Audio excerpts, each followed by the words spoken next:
Yeah, it's your boy Ray on the mic. Let's go. I mean, really, who wants to be held accountable for the things that they say and they're supposed to be doing when it comes to a belonging workplace culture?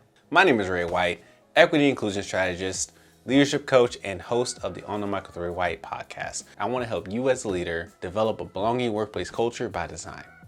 And by doing so, we have to ensure that our words align with our actions and they're meeting the goals and creating a place where our staff members feel like they could belong, they're psychologically safe, and they could thrive using the skill sets necessary for them to show up authentically as themselves. And accountability is the main way we can do that. Now, accountability is a scary word. It can be something that some people don't want to adapt or abide with because that means that somebody is holding you to a certain standard and a certain expectation to ensure that what you are doing is meeting that particular goal. I remember in high school football, we had a motto that was on top of our locker room wall that said, "Be where you're supposed to be, do what you're supposed to do." And that motto, one of the many mottos that we had, essentially meant that us as players and staff and coaches had to ensure that they were at the places necessary that they were supposed to be at, doing the work necessary that it took for them to achieve the goal necessary for that space, and executing at a very high level so that we become champions.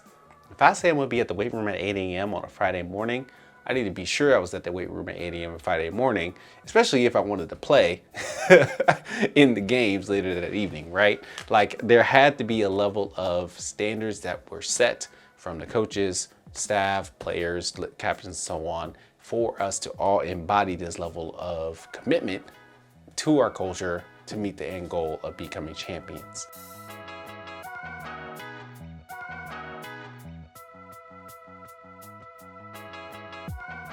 This same type of mentality has to be adopted within our workplaces as well.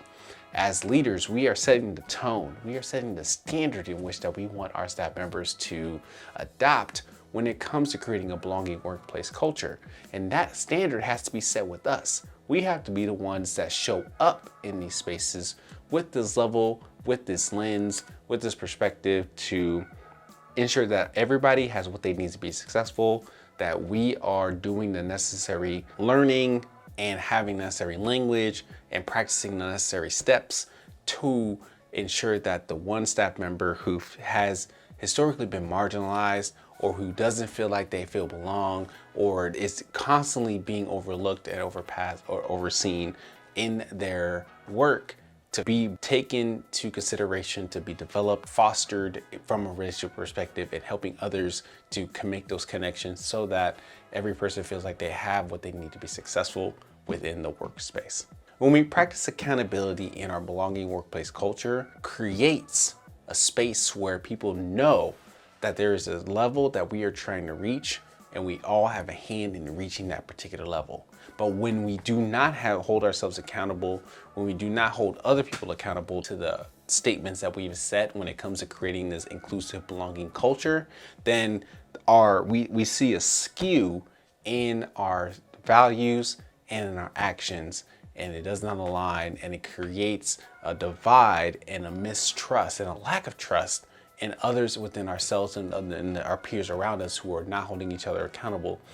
And it continues to create erosion in our culture. I cannot trust you to be who you say you are because you don't trust you to be who you say you are.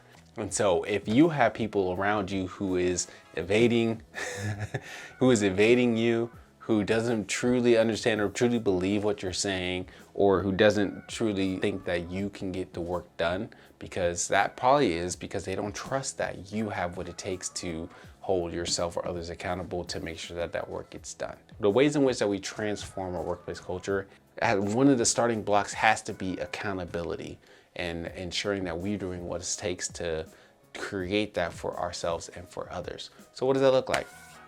I got 4 different ways of what accountability can look like for you and your staff as well, you and your peers, to create this belonging workplace culture. The first one being to accept responsibility and own it. Own the work, own your mistakes, own everything that is associated underneath your umbrella.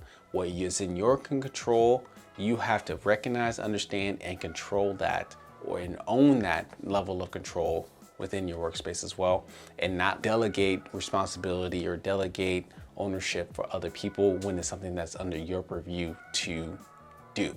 So know what that looks like. And when a mistake happens, step up and fess up to it and say, you know what, that's on me, that's my bad. I should have been the one to take care of that, and then do the necessary steps next time to not let that be an issue moving forward. Second thing you need to do is to constantly learn and improve. Our accountability of education and self-awareness has to continue to keep going regardless of where we stopped in the traditional educational system. So what books are you reading? Who are you engaging with? How are you developing that within your leadership structure? And let that inform you to creating this belonging workplace culture.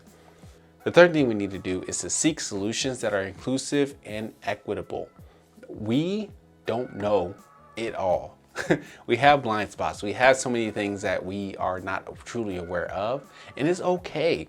It's not to say that we have to have all the answers, but we need to know can we go get the answers and make sure that what we are trying to accomplish is incorporative of those individuals who have not felt trust or the level of engagement or level of inclusivity from our society. So in your leadership, how are your decision-making practices incorporative of identities that have been historically excluded in decisions in the past?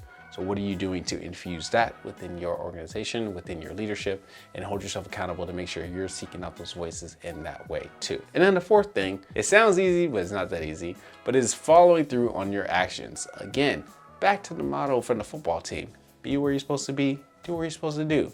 If you said that you are going to hold one-on-ones regularly available and not cancel it, then how are you going to hold that standard to the best of your ability? Sure, mistakes happen or things override your workspace, but that doesn't mean that you have to constantly make excuses for what you're responsible for. Follow through on your actions. Step up and say that you are going to do what it takes to make sure your staff members feel accepted, belong, and can thrive within your leadership, within your teams, and not delegate that or let that fall to the wayside when things go wrong, when issues get really tough or external situations impede upon your workspace, or like mass shooting that occurs or tragic event that occurs within our society, and you are told yourself that, hey, the next tragic event that occurs, I'm gonna make sure that I reach out to my staff members and see what they need to be successful. That when that happens, unfortunately, that you are taking the next steps to see who is gonna be deeply impacted by that and how are you gonna reach out to them and make sure they have what they need to be successful, right? So follow through on the actions. If your staff member is asking you to step up and be the one to speak out against biases within your hiring practices, what are you doing to make sure that it's not a part of your hiring practices on the next cycle of candidacies that you are looking to implement? Holding yourself accountable looks like in these 4 ways. You got to accept responsibility, you got to own your own learning and growing, you got to seek solutions that are equitable and inclusive, and then you got to make sure you follow through on your actions. These 4 different ways to help you feel accountable, but this does not stop here. I want you to tell me what are some opportunities that you are holding yourself accountable to creating this belonging workplace culture, and how can we learn and grow through that actions that you are taking to create a belonging workplace culture for your staff members and teams. I would love to hear from you too on how these episodes are impacting you in your leadership. You can follow me at Ray Devontae on all social media platforms. And more importantly, I have a link in the bio if you're looking for a leader to guide you through these opportunities to create a workplace culture by design. You can follow that link and we can schedule a call, and I would love to be a thought partner to help support you in that endeavor. So continue to be a leader that is designing a belonging workplace culture. I'll talk to y'all soon. Peace.